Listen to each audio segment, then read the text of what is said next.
40 mètres, les gars. Le quiz. 40 mètres, les gars. Le quiz. Seul ou à plusieurs, à la maison, pendant l'apéro, sur la route du travail ou en direction des vacances, c'est 40 mètres, les gars. Le quiz. 40 mètres, les gars. Le quiz. 40 mètres, les gars. Le quiz. Bonjour tout le monde et bienvenue à nouveau, si vous nous rejoignez sur 40 mètres, les gars. Le quiz. Et je ne suis pas seul, Christophe a juste avec moi. Salut Christophe. Hey, bonjour Charlie Weber. Nous ne sommes pas seuls puisque vous êtes avec nous. C'est vrai. Des questions, des réponses et comme à chaque numéro de 40 mètres, les gars, Le quiz. il y a évidemment le Joker. Michel Pavin. Oui, alors c'est ça, exactement. Vous pouvez le jouer à tout moment. Grâce à ce Joker, vous pouvez doubler vos points ou vous pouvez décider très rapidement d'une autre règle. Avant une question, vous dites... Michel Pavin. Comment ? Michel Pavin. Qui ça ? Michel Pavin. Mais vous êtes sûr ? Ah oui, je suis Michel Pavin. Non, vous êtes Charlie Ah Weber. pardon, autant pour moi. En tout cas, vous jouez votre Joker et vous pouvez donc doubler vos points, aller plus vite aux toilettes, être le premier à profiter de la première part de pizza ce soir. C'est comme vous le sentez. Et ce n'est pas tout, puisqu'il y a également la question. La fameuse question twist, Christophe. C'est là où tout change. Encore une fois, on vous laisse décider. Vous inventez une règle, vous décidez que celui qui répond faux au moment de la question twist, eh bien, doit enlever son pantalon ou doit mettre le pantalon de son voisin ou mettre tous les vêtements de son voisin. #Friends. Voilà, c'est vrai que ça rappelle de bons souvenirs. Aujourd'hui, comment ça ? Non, mais vous m'avez fait peur. Ah pardon, autant pour moi. Aujourd'hui, le thème c'est quiz ciné année 2000-2010. Voilà, tous les films qui sont sortis entre 2000 et 2010. Est-ce que c'est assez clair, Christophe ? Je pense, Becker. Oh, c'est beau. Allons-y, je vous laisse la première, allez. Dans le très bon film Donnie Darko, le héros du film qui est joué par Jack Gyllenhaal, on dit comme ça ? Gyllenhaal, Gyllenhaal, Je sais pas. Gyllenhaal a un ami imaginaire qui ressemble à un lapin. Entre parenthèses, bien flippant. Oui, très flippant. Mais quel est le nom de cet ami imaginaire ? Lapin humanoïde. Il est très flippant. J'adore ce film. Ouais, il est extraordinaire. Mais très flippant, le lapin.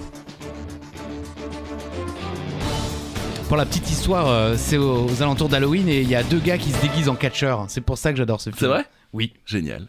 Et le nom de ce lapin humanoïde très flippant, c'est Frank le lapin, qui lui annonce que la fin du monde arrivera dans 28 jours, 6h42 minutes et 12 secondes. Voilà, flippant, tout simplement. Mais non, c'est le dauphin flippant. C'est Frank le lapin. Ah pardon, autant pour moi. Premier film d'ailleurs de Jake Gyllenhaal, mais aussi de Seth Rogen qui joue le rôle de Brutal Ricky, qui depuis a fait beaucoup de films, Seth Rogen. Et puis surtout la petite anecdote musicale. Ah oui. Ah, je sais que vous l'aimez bien, c'est là. Le titre Mad World, la reprise des Tears for Fears par Gary Jules, a été composé et enregistré spécialement pour le film. Gros succès derrière. Merci Charlie Weber. Mais avec plaisir. C'est 40 mètres les gars. Le quiz. Et à tout moment, vous pouvez jouer votre Joker dès maintenant, même en disant... Michel Pavin. En disant... Michel Pavin. En disant... Michel Pavin. Allez, question numéro 2.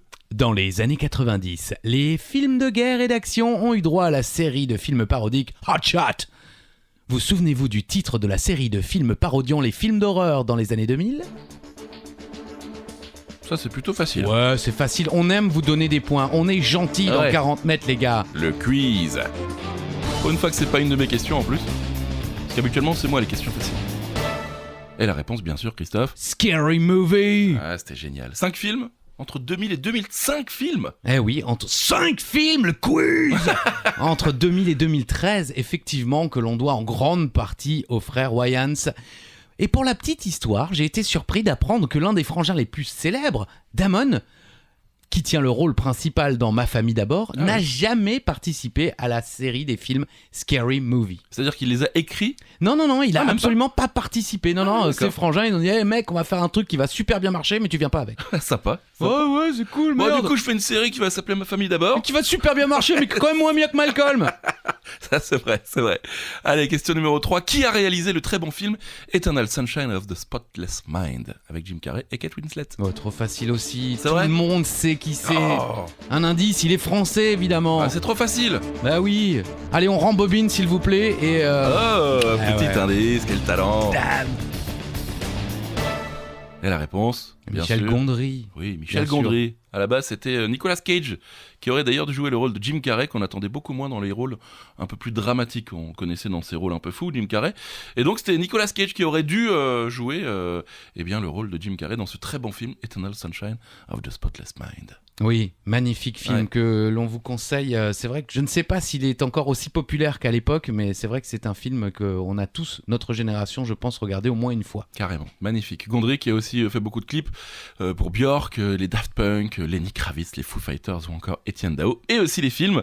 Le petit indice, Be Kind Rewind. Voilà. Soyez gentils, rembobinez. Exactement, rembobiné, s'il vous plaît, je crois, c'était dans- sur le hein DVD, mais en tout cas pour les clips, on passe quand même de Björk, Daft Punk, Lenny Kravitz, Foo Fighters et Etienne Dao. Eh ouais, mais oui, Super. Etienne Dao, bah quand même. Non, t'as bulle. Très belle imitation d'Etienne Dao. N'oubliez pas, à tout moment, vous pouvez jouer votre Joker en disant, Michel Pavin. en citant, Michel Pavin. en gueulant. Michel Pavin. Oui, voilà, on l'a pas trop fort quand même.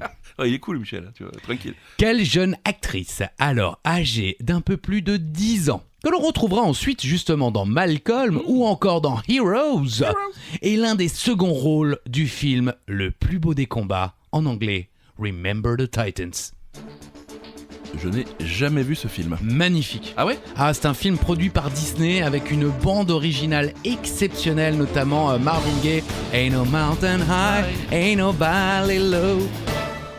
Ok, bah j'irai voir. Et donc, la réponse? Hayden Panettiere. Elle joue la petite fille de l'un des coachs de l'équipe des Titans. Le film est inspiré de faits réels et raconte la création d'une équipe associant des joueurs noirs et blancs.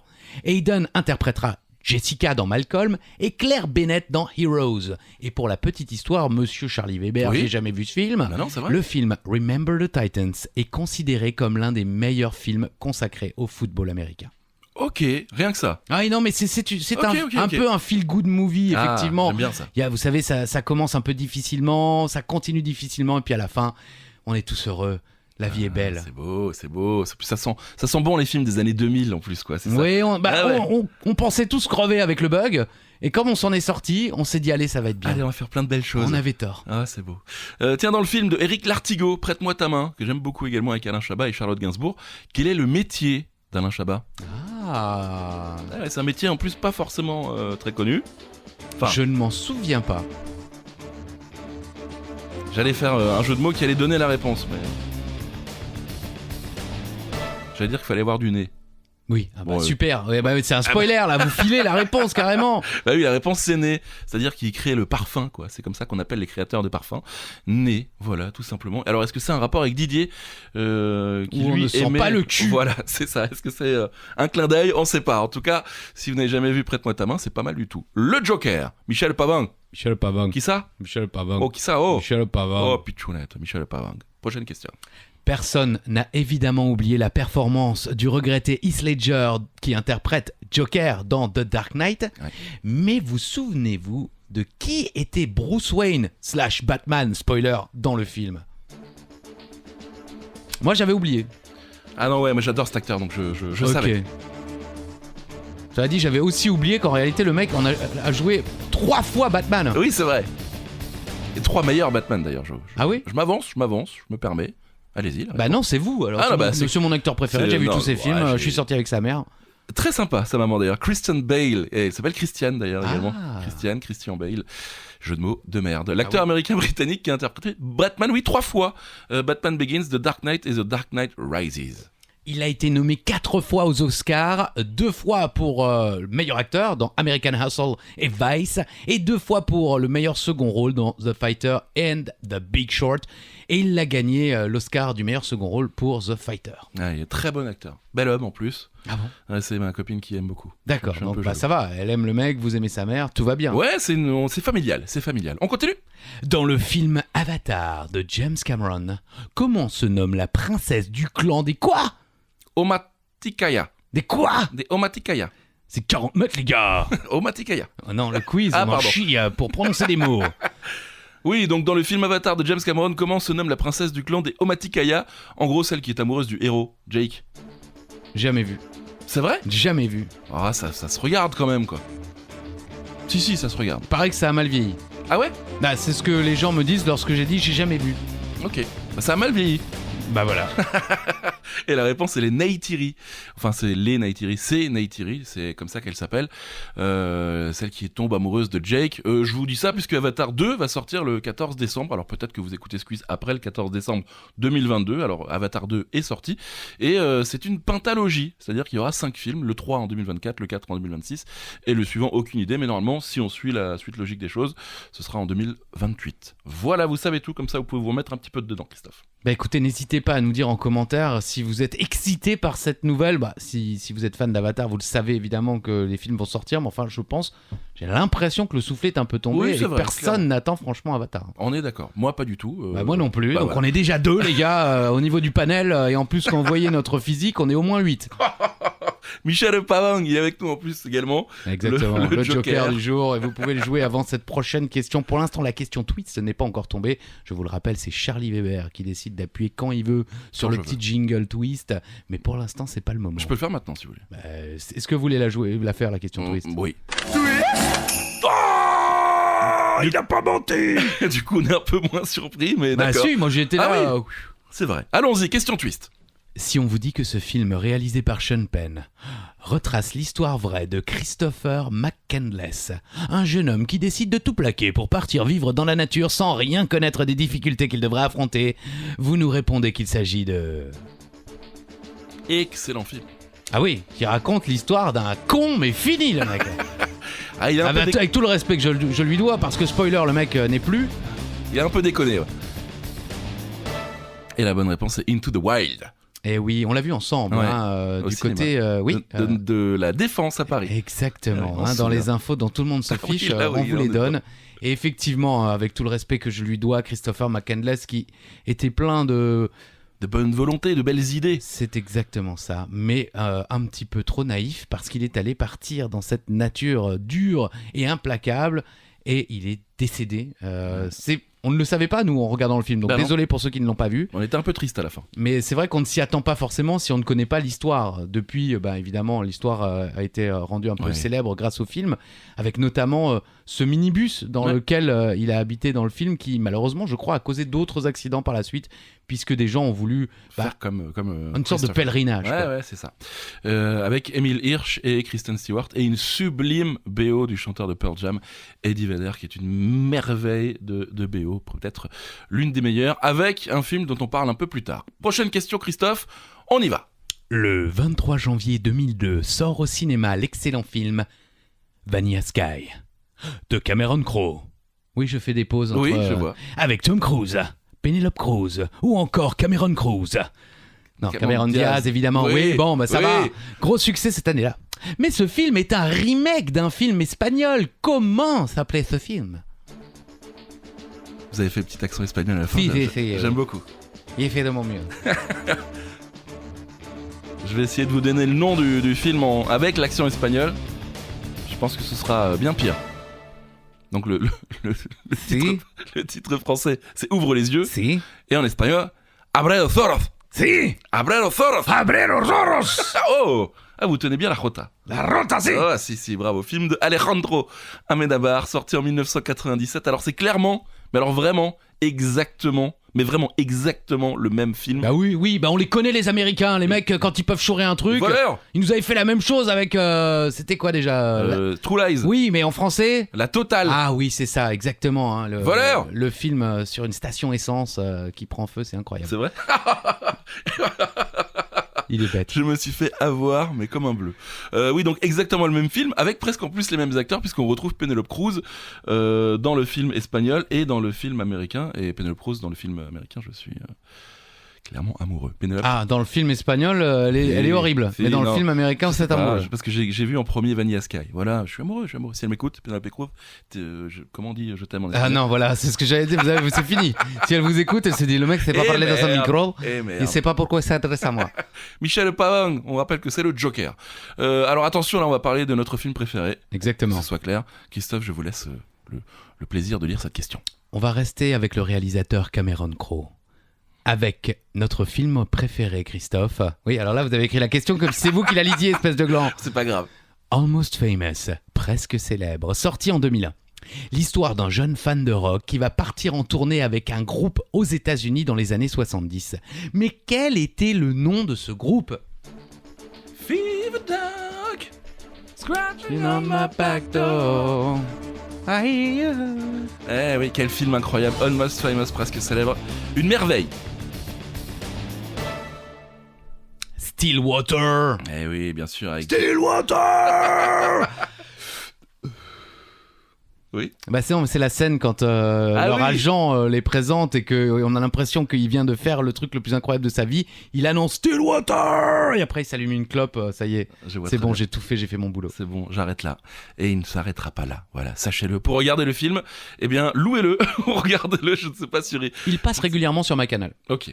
Très bien, parfait. Stillwater, Cameron Crowe, qui raconte ses aventures de jeunesse puisqu'il est vraiment parti en tournée quand il était très jeune et était lui aussi journaliste pour Rolling Stone. C'est un peu un film autobiographique, presque. Oui, presque. bah, pour avoir tous les deux regardé le film avec les commentaires de Ouais, Cameron Crowe pendant le film, on se rend compte qu'effectivement beaucoup de scènes sont réelles et c'est dingue parce qu'effectivement, notamment, il est engagé par le Rolling Stone magazine alors qu'il est encore mineur Grave. et il l'envoie en tournée mais sans savoir qu'il est mineur et qu'il doit encore finir ses examens à l'université. Enfin voilà, c'est un film, on parlait tout à l'heure de Feel Good Movie, c'est effectivement un magnifique film et vous évoquiez la bande originale d'un autre film, oui. celle de Almost Famous, vaut son pesant d'or. Vous pouvez écouter la bande originale sans avoir vu le film, c'est que des grandes chansons de l'histoire du rock. Ouais, très bon film, on est amoureux de ce film, tout simplement. Allez, prochaine question. Dans le film des Robins des Bois, vous savez, l'histoire se passe à l'âge de Pierre, on y retrouve donc Pierre, et tous les autres Pierres, comme votre père peut-être. Christophe. Exactement, Caillou comme on l'appelle. Mais quel était le prénom du personnage de Marina Foïs? Si vous avez vu le film, c'est facile. Alors je l'ai vu mais je m'en souvenais plus. Ah ouais, c'est vrai? Ah oui. Et pourtant, on a été à l'avant-première, mon Oui, cher Charlie, vraiment. dans l'histoire des grandes infos dont tout le monde se fout. Charlie et moi étions dans la salle de cinéma du côté de Brumat, en Alsace, pour voir l'avant-première avec les Robins des Bois et Alain Chabat. Ouais.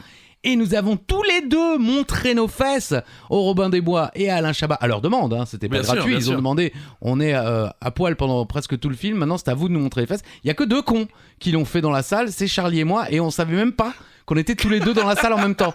C'est genre 2 mois après, on se raconte l'anecdote, mais putain, mais moi aussi j'ai montré mon cul, putain, j'étais aussi dans la salle. Incroyable. Donc il y a 2 cons qui ont montré leur cul Voilà. dans la salle et c'est la famille. Exactement. Voilà. Il y en a une petite fierté. Non. Bon, la réponse quand même, le nom du personnage de Marina Foïs, Guy. Gay. Gay. Gay. Ok. C'était ça la blague, vous vous souvenez pas? Guy. Ils arrivent pas à prononcer le mot Guy. Ah, parce que c'est pas Pierre, quoi. Gay. D'accord. C'était très C'est drôle. vrai, je m'en souviens pas. Ah ouais, Pourtant, c'est vrai. je l'ai vu. Non, je l'ai vu il y a longtemps quand même. Gay. Et d'ailleurs, selon une légende, vous savez pourquoi ils ont décidé d'appeler le film Christophe? Pour que les gens se tapent la honte en venant Voilà, acheter le c'est ça. ticket. J'adore. En vrai, je m'en souvenais cette Ouais. anecdote. Et c'est vrai que quand on allait voir ce film, on était très content de montrer nos fesses et de voir les Robins des Bois, mais on arrivait en disant on vient voir. Très bien. Allez, on continue. On vous rappelle le Joker, hein. Michel Pavang. Michel Pavang. On n'oublie pas Michel Pavang. Pavang. Si tu nous écoutes, Michel. Michel Pavang. Michel Pavang. Faut le dire sans entrain, hein, Ouais, Michel non. Pavang. Non, c'est vraiment avec Michel Pavang. Voilà. Allez-y. Dans quel film sorti en 2001 en France, une maman dit-elle à son fils « Violet le matin, bleu l'après-midi, orange le soir, les voilà mes 3 repas, monsieur le petit malin. » Et vers le soir, aussi simple que ça, 1, 2, 3, 4. Je m'en rappelle pas, mais je vois la réponse et du coup, je m'en rappelle. Oui, moi aussi. En toute honnêteté, lorsque j'ai écrit cette question, je ne me souvenais pas forcément de ce dialogue, mais pensez à une maman, pensez à un fils, une histoire de pilule, de la drogue, c'est... Ricky. Je suis DJ. Non, vous êtes nuls. Ah, pardon. Requiem for a Dream. Exactement, légendaire film réalisé par Darren Aronofsky, légendaire réalisateur s'il en est, notamment de ce film qui me tient tout particulièrement à cœur, The Wrestler. Ah, très bon film. Et Requiem for a Dream raconte effectivement la descente aux enfers d'une maman dans les drogues qu'on pourrait appeler légales et de son fils dans les drogues illégales. Illégal. On parlait d'ailleurs de scènes coupées lors du dernier quiz. Là, ils ont coupé plusieurs scènes, hein, puisqu'il y a des scènes où les personnages se droguent et il y a des scènes de sexe où on voit peut-être un peu trop de choses. Et en France, ce film était moins de 18 ans. Hein. On pouvait pas aller voir le film si on n'avait pas 18 ans. D'accord, bon, Voilà. j'avoue, je l'ai vu bien plus tard que sa sortie au cinéma, donc tout va bien. Ok. Ok, parfait. Prochaine question. Dans le film Amélie Poulain de Jean-Pierre Jeunet avec Audrey Tautou, bien sûr, on se souvient tous du métier de Amélie Poulain, qui travaille donc dans un bar qui existe réellement. Mais quel est le nom dans le film et dans la vraie vie de ce bar ? Alors Charlie, est-ce que vous faites partie de tous ces couillons dont je fais moi-même partie ? Mais bien sûr. N'habitant pas Paris à l'époque, qui sont allés se ruer dans ce bar. Ouais, mais bien sûr. Espérant y retrouver... La belle Amélie ? Non, oui, aussi, bien sûr, mais notre amie qui était la prof des Robins des Bois. Nanty. Isabelle Nanty, exactement, qui était la serveuse dans ce bar, le bar, mon cher Charlie. Le café des Deux Moulins, c'est à Pigalle. Ah, donc c'est bien pour aller voir ce bar que nous sommes allés à Pigalle. Et c'est uniquement pour ça que nous sommes allés à Pigalle. Le rôle d'Amélie Poulain, qui avant d'être offert à Audrey Tautou, a été proposé à Emily Watson, Vanessa Paradis ou encore Emma Decaune. Ouais, c'est fou. Hein. Oui. Et je pense qu'ils ont fait le bon choix, parce que ça lui va quand même parfaitement à Audrey Tautou. Oui, honnêtement, c'est difficile d'imaginer maintenant Amélie Poulain sans Audrey Tautou, mais pour avoir vu Amélie Poulain au cinéma, c'était à l'époque où il y avait les cartes illimitées et j'en détenais une. Oui. On allait voir les films sans vraiment trop savoir à quoi s'attendre et c'est vrai que ça a été un choc. Ouais, une petite claque quand même à l'époque. Hein. Il est très décrié, je sais qu'il y a beaucoup de gens qui ne l'aiment pas, mais ça reste quand même un film, quand on ne connaît rien de l'histoire et qu'on ne sait pas à quoi s'attendre, on sort de là assez joyeux. Ouais, c'est un film qui rend joyeux. Le Café des Deux Moulins, si vous êtes dans le coin de Pigalle. Le Café des Deux Moulins, oui, effectivement, du côté de Ouarzazate. Bien sûr. Tout le monde le connaît. Donc c'est dans le coin de Pigalle. Ça va pas, voilà. Karma. Prochaine question, allez-y. Leonardo DiCaprio et Martin Scorsese ont collaboré sur 4 films entre 2002 et 2010. Quel est le premier film qui a réuni ces deux légendes du cinéma ? C'est vrai qu'ils ont quand même bossé... Ils ont bien bossé ensemble. Hein. Finalement, que 4 films entre 2002 et 2010. Spoiler, je crois qu'ils en ont fait que 2 autres après. Ah ouais. Bon, après, c'est des gros films. Hein. Ce sont des gros films. Mais en l'occurrence, là, il s'agit... Donc, c'est leur première collaboration ensemble. Et c'était Gangs of New York, qui est sorti en 2002 avec justement Cameron Diaz, qu'on évoquait tout à l'heure, qui joue... je crois, la petite amie de... je sais plus. Cette jeune femme après qui court Leonardo DiCaprio pendant tout le film. C'est une voleuse, Cameron Diaz. Voleuse. Et les autres films sur lesquels ils ont collaboré, c'est lesquels ? The Aviator en 2004, The Departed, Les Infiltrés en 2006, Shutter Island 2010. Très bon film. Depuis, ils ont fait Le Loup de Wall Street en 2013 et The Audition en 2015, dont je n'avais jamais entendu parler. C'est un court-métrage, mais qui n'est sorti qu'en Asie. La première s'est fait dans un casino, je crois à Macao. Et ils viennent de finir Killers of the Flower Moon, qui est un western qui devrait sortir en premiere à Cannes en 2023. Enfin, le retour des westerns. Moi, ça me manque un petit peu, les westerns. C'est vrai qu'ils en ont sorti quelques-uns. Good Old Man for the Good Man. Ah oui, d'accord. Vous vous souvenez Super, bien sûr. Évidemment, tout le monde s'en souvient de Good for the Old, l'autre con, là. Bon, allez, ça suffit. Oui, ça suffit, évidemment. Question avec Léo, allez-y. Puisqu'on parlait justement de Léo, comme je l'appelle tendrement dans l'intimité, parlons de Catch Me If You Can. Attrape-moi si tu peux, bien sûr. Dans ce film de Steven Spielberg, il partage l'affiche avec Tom Hanks, bien sûr, qui lui court après justement pendant tout le film, mais aussi avec une légende française du cinéma qui joue sa maman. De qui s'agit-il ? Spoiler, vous la connaissez bien.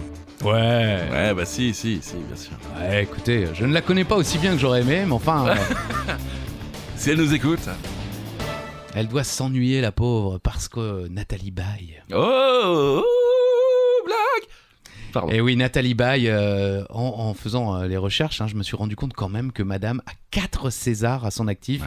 2 fois meilleure actrice dans un second rôle et 2 fois meilleure actrice. Tout court. Et en plus, elle a eu l'honneur de travailler avec moi dans le célèbre film Les Reines du Ring. Avec Audrey Fleurot aussi. Avec Audrey Fleurot, Marie-Lou Berry également, et puis Corinne Maziero. Entre autres, puisqu'il y a aussi notre amie prof des Robins des Bois, dont le nom veut vraiment pas rester dans mon cerveau. Nanty. Exactement, Isabelle Nanty est aussi dans ce film. Et alors, comment ça s'est passé avec Nathalie ? Ça s'est très bien passé. À la soirée de fin de tournage, on était là, les yeux dans les yeux, coupe de champagne dans la main. Je lui portais le parapluie parce qu'il pleuvait sur Paris. Et elle me dit, Christophe... si tu étais un petit peu plus âgé, je ne sais pas ce qui pourrait se passer. Et moi, je lui dis, Nathalie, écoutez, entre nous, ce n'est pas une histoire d'âge. Vous êtes là, je suis là. Et elle est partie. Mais bon, quand même, il y a eu ce moment Ouais, très cinématographique. je lui ai tenu un parapluie. Est-ce que vous voulez qu'on fasse un petit moment de recueillement par rapport à ce moment ou vous voulez qu'on continue? Ah non, mais ça va, moi Ça va je suis déjà moi-même recueilli, alors vous pouvez y aller. Dans le film Signe, avec Mel Gibson et Joaquin Phoenix, souvenez-vous, il y a donc une invasion extraterrestre et une seule chose peut les tuer, ces extraterrestres. Mais quoi? Nathalie J'ai- Baye? Non, oh je vous en prie. Si elle nous tue, c'est que d'amour. Mais bien sûr. Je l'ai vu 2 fois au cinéma. Ah ouais? Ouais, dans les infos dont tout le monde se fout, ouais, Signs, hein, parce que Signe, Oui. c'est pas un film sur les contrats. Mais Signe! voilà, C'était un peu ça. Et donc, qu'est-ce qui tue les extraterrestres? bah c'est l'eau. Bah oui, tout simplement, la fille en disperse de l'eau un peu partout, et en fait, c'est ça, un verre se renverse, et hop, il découvre que les extraterrestres ne tiennent pas l'eau, voilà, tout Ils simplement. tiennent pas l'eau, oui voilà. Hein, nous, vous doutez bien de ce qu'on ne tient pas, mais eux c'est l'eau, ils ne tiennent pas l'eau les mecs. Et c'est un film quand même, vous ne l'avez pas dit, hein, mais de Night Shyamalan, pas de l'autre, de celui qui a fait Sixième Sens. Ah, Night merci. Shyamalan. Voilà, je vous laisse le dire. Shyamalan. D'ailleurs, selon la légende, pour promouvoir la sortie du film, la production aurait, entre guillemets, fait faire des crop circles, les dessins dans le maïs ou le blé dans les champs, puisque bizarrement, l'année de la sortie du film en 2002, il y a eu plus de 80 crop circles Waouh. dans le monde entier. Coïncidence? Je ne crois pas. Et n'oubliez pas les amis, vous pouvez, si vous ne l'avez pas encore fait, jouer votre joker en disant Michel Pavin. Michel Pavon. Oh Michel Pavin. Qui interprète le docteur Frank Ginsberg, le tonton suicidaire de la petite Olive, dans Little Miss Sunshine. Ce film est formidable. Road movie, tout ce que j'aime. C'est pareil, ça fait partie de ces films, on y va sans trop savoir de quoi il s'agit. Il y a cet acteur-là qui, je pense, était un petit peu la tête d'affiche du film, Oui. sans être le rôle principal, bien sûr. Et on ressort de là un petit peu joyeux, heureux, optimiste. On se dit la vie va être belle. Mais bien sûr, malgré des événements un peu tristes dans le film, mais la vie est belle. Et donc, Frank Ginsberg est... Steve Carell. Eh oui, le film qui n'était pas censé connaître un succès mondial n'est d'abord sorti que dans 7 cinémas aux États-Unis. Eh C'est vrai. ouais, j'ai halluciné C'est fou, quand j'ai ça. vu ça. 7 cinémas, vous vous rendez compte? Non, parce que les États-Unis, bon, bah, ce sont des milliers de cinémas. Déjà, quand vous faites une petite sortie, en général, vous êtes dans une centaine de cinémas aux États-Unis. 7. 7 seulement, effectivement, mais ça a tellement bien marché. C'était le film, à ce moment-là, qui rapportait le plus par rapport au nombre de salles où il était présenté, D'accord. projeté. Ok.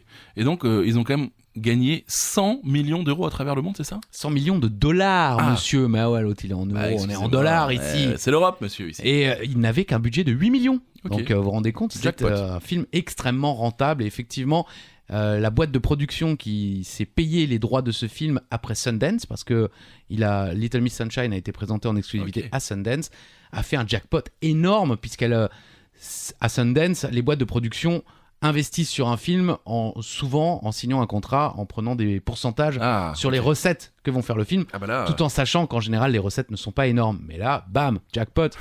ils ont plus eu à bosser après. Hein. Allez, prochaine question, Christophe, je vous laisse. Quel film français, sorti dans les années 2000, vous me direz, c'est un peu le thème, Oui. a fait le plus grand nombre d'entrées aux USA durant cette décennie? Est-ce qu'on en a déjà parlé ou pas de ce film aujourd'hui? Non, d'accord. Oui, parce qu'effectivement, on pourrait s'imaginer que c'est un film dont on a déjà parlé. Parce que ça a fait un foin énorme à l'époque et tout le monde disait ouais, les Américains sont tombés amoureux de Amélie Poulain. Ouais, c'est incroyable Amélie Poulain. L'effet Amélie Poulain. Tout ça en français en plus, quoi. Oui. Oui. Bah ouais, le New York Times. Bien sûr. Ok. Bah bref, ce n'est pas le fabuleux destin d'Amélie Poulain, qui C'est- n'a fait que 5,8 millions d'entrées aux États-Unis. Oh, ce c'est qui- rien du tout, ça. Bah c'est pas grand-chose, effectivement. Non, c'est Oui, dites-moi. Taken. Taken, c'est un film français, ça? C'est un film français produit par Luc Besson, réalisé par Ah. Pierre Morel, et il a obtenu 20,2 millions de spectateurs. En salle aux États-Unis? Exactement. Ok, d'accord. Mais je pensais pas du tout que c'était un film français, moi, Taken. Moi non plus. Ok. En toute honnêteté, je Pierre ne... Morel. Exactement. Mais qui est Pierre Morel Bah, c'est un réalisateur. Qu'on son- embrasse. Son dernier film, c'est un film qu'il a réalisé, je crois, aux Émirats, du côté du Moyen-Orient. Donc j'ai l'impression que sa carrière un petit peu. Mais c'est un ancien technicien du cinéma. Si Ok, vous allez voir sa d'accord. page Wikipédia, il a participé à de nombreux films célèbres comme par exemple un film dont on a parlé il n'y a pas si longtemps que ça, Astérix et Obélix contre Cléopâtre. Il faisait partie de l'équipe de tournage du film. Ok, d'accord. Et c'est, je crois, l'un de ses premiers films à vérifier, mais en tout cas, voilà. Luc Besson lui a fait confiance et il a eu raison. Et il a eu raison, ouais. 20,2 millions de spectateurs aux États-Unis, ce qui n'est pas non plus énorme, mais c'est quand même déjà pas mal. À noter que le film français qui a connu le plus d'entrées dans le monde de l'histoire, eh bien, c'est Intouchable, avec 54 millions de spectateurs à travers le monde. 50... Pas qu'aux USA. Ouais, en plus, ils ont fait un remake, les États-Unis. Là, oui, avec, je Will crois. Smith, avec je crois. Kevin Hart. Plutôt. Kevin Hart, je crois. Oui. Peut-être. On vous dira ça la prochaine fois ou pas. Allez, prochaine question. N'oublie pas un Joker, un Michel Pavang. En 2008, quelle célèbre franchise de film d'un célèbre aventurier sort une suite? Pas dingue d'ailleurs. On peut dire que c'est un peu le 3 petits points. Numéro 4, avec entre autres le héros et Shia LaBeouf. Est-ce que c'est très clair cette question? Pas du tout. Absolument pas. Et moi, je l'ai sous les yeux la question et j'ai rien capté quoi. Bon, en 2008, quelle célèbre franchise de film d'un célèbre aventurier sort une suite? Plus simple. Bah ouais, mais enfin là, c'est trop simple. Et alors moi, je l'ai vu il y a quelques mois. Ouais. Bah ça va, je trouve. Qu'est-ce qu'il y a les gens? Ouais. Non mais c'est sûr, c'est pas le 1, c'est pas le 2, mais enfin ça. Franchement, je trouve ça va. En plus, j'aime bien ces histoires là comme ça avec les extraterrestres, l'histoire interdite, les anciens astronautes, tout ça. Ouais, bon, c'était Indiana Jones et le roi. C'est la version Kazoo. Oui, je vois. Mais vous faites vachement bien la trompette. C'est vous qui faisiez la trompette avec... Dans le Muppet Show, ouais. Ah, je croyais Georges Brassens. Indiana Jones et le royaume du crâne de cristal. Voilà, Shia LaBeouf est le fils de Indiana Jones et il y a même des extraterrestres dedans. Ouais, bah oui, c'est ce que je dis. Ouais. Non, franchement, bah non, mais... Je m'attendais à une purge terrible. Je me le suis mis, le film, j'entends, calmez-vous, un après-midi en me disant, bon, bah voilà, c'est de la merde, tant pis. Et je me suis dit, ça va, c'est pas... Okay. Franchement, j'ai vu pire que ça. Je vais le regarder à nouveau pour me faire un deuxième avis. Mais surtout qu'on attend avec impatience quand même le Indiana Jones 5 qui devrait sortir en juin 2023. Et ce sera la dernière apparition de Harrison Ford en Indiana Jones. Il va mourir, vous croyez? Je sais pas. Ils aiment bien faire ça. Ouais, c'est déjà dans Star Wars, il tue Han Solo. Spoiler, c'est la deuxième fois qu'on vous spoil Star Wars. Bon, tout le monde a vu, tout le monde le sait, Ah non, oui, on vous avait aussi spoilé 007. Ah oui, c'est vrai. Et puis dans Scream aussi, il y a Dewey qui meurt. Ah oui, c'est vrai. Il tue tout le monde en ce moment. Faites gaffe à vous. Ouais, c'est ça. Ils sont derrière, attention. Pardon. Guirec. Non, c'est pas. Non. Il s'est pas retourné. Michel Pavang. Michel Pavang. C'est votre dernière chance. C'est la dernière question avant la question bonus. Michel Pavang. Michel Pavang. Allez-y pour la question. Quel est le premier film de la trilogie Blood and Ice Cream qui a été suivi par Hot Fuzz et le dernier pub avant la fin du monde? En toute honnêteté, je savais pas que c'était vraiment une trilogie. Moi non plus. Bon, c'est les mêmes acteurs, producteurs, réalisateurs. Très drôle. Auteur. Aussi, d'accord. Shaun of the Dead. Ah oui, j'adore. Je suis très zombie en général, oui. J'adore. Moi aussi. Walking Dead. Et c'est vrai que Shaun of the Dead, ça a été une vraie respiration dans ce monde de zombies, puisque c'est à la fois très très bien fait, sérieux et crédible, mais en même temps très drôle et très inventif. Leurs liens pour cette trilogie sont le réalisateur Edgar Wright et les acteurs principaux Simon Pegg et Nick Frost, les glaces Cornetto et le sang. Les glaces Cornetto. Les glaces Cornetto, visiblement, sont mis en valeur dans les 3 films. D'accord, je savais pas. Honnêtement, je m'en souviens pas non plus. Okay. Mais c'est écrit ainsi comme ça sur Wikipédia. On rend hommage évidemment à tous les contributeurs de Wikipédia. Bravo à vous. Merci à vous les amis. Simon Pegg et Nick Frost qu'on aime beaucoup, qui sont quand même très très drôles. Shaun of the Dead, allez voir ce film. Question bonus. C'est la question bonus. Alors maintenant c'est fini, vous pouvez plus jouer votre Joker, trop tard. La question bonus, vous le savez, il faut se rapprocher au plus près de la réponse. Et la question, mon cher Charlie, est la suivante. Le film Bienvenue chez les Ch'tis, vous l'avez vu, est le film qui a fait le plus d'entrées de l'histoire du cinéma français en France. Combien y a-t-il eu d'entrées pour ce film? Je m'attendais un petit... Non, mais là c'était la question. Ah, pardon. On l'a pas déjà dit, ça? Je ne crois pas. Je ne sais pas, mais je ne crois pas. Moi, je crois. On en a peut-être déjà parlé, c'est vrai. La réponse, Christophe, je vous laisse les chiffres. Oui, voilà, vous n'osez pas. Non, on va d'abord dire le numéro 3. Oui, numéro 3, la grande vadrouille. 17 317 745 spectateurs. C'est déjà pas mal. Deuxième position, Intouchable. 19 490 688 spectateurs. Et en première place, bienvenue chez les Ch'tis. La bonne réponse, souvenez-vous du chiffre que vous venez de donner. Si vous avez dit 32 millions, vous êtes loin. Si vous avez dit 22 millions, vous êtes plus proche. Si vous avez mis 3 millions, c'est faux. Oui. La vraie réponse est 20 millions. 489 303 spectateurs. Est-ce que vous faites partie de ces 20 489 303 spectateurs? Non. Je l'ai vu en streaming illégal dans le train sur un strapontin parce que le train était plein à l'époque. On a beaucoup. Faudrait qu'on fasse un podcast spécial des anecdotes dont tout le monde se fout. Ah oui, effectivement, mais enfin tout le monde aurait 0 point en l'occurrence. C'est vrai, mais ça peut être drôle. Et voilà, 20 489 303 spectateurs, je le répète. Charlie Weber a dit un chiffre juste. Wouh Michel Pavog. Non, trop Ah tard. non, c'est trop tard, pardon. C'est fini déjà, Christophe. Ah. Bah oui, ça passe vite, hein. Comment chanter l'autre là Voilà. Ah non, j'allais dire c'est mon dernier bal. Non mais vous Qu'est-ce avez que c'est raison, que ça c'est Renaud. Ah, excusez-le. pardon. Pardon Autant pour moi. lui. Certainement après un verre de pastis. Oh là. Alors, je vous souhaite une très bonne fin de journée, une très bonne fin de semaine, une très bonne fin de vie pour ceux qui ne seraient pas là pour le prochain. On ne sait jamais, tout peut arriver. C'est vrai. Mais dites-vous qu'au moins, vous avez pu entendre un dernier épisode de 40 mètres, les gars. Le Quiz. 40 mètres, les gars. Le quiz. Et n'oubliez pas, des petites étoiles, des petits commentaires. Venez nous suivre sur Instagram. Ça nous fera plaisir. Je commence à recevoir des messages disant je fais partie de la majorité silencieuse, je vous écoute depuis le premier et c'est de la merde. Donc merci quand même de nous le dire, ça fait plaisir. Bon bah à la semaine prochaine ou à bientôt. Très bien. Bisous. Bisous. Allez-y. C'est vrai, j'ai le droit. Allez. Bisous. Voilà.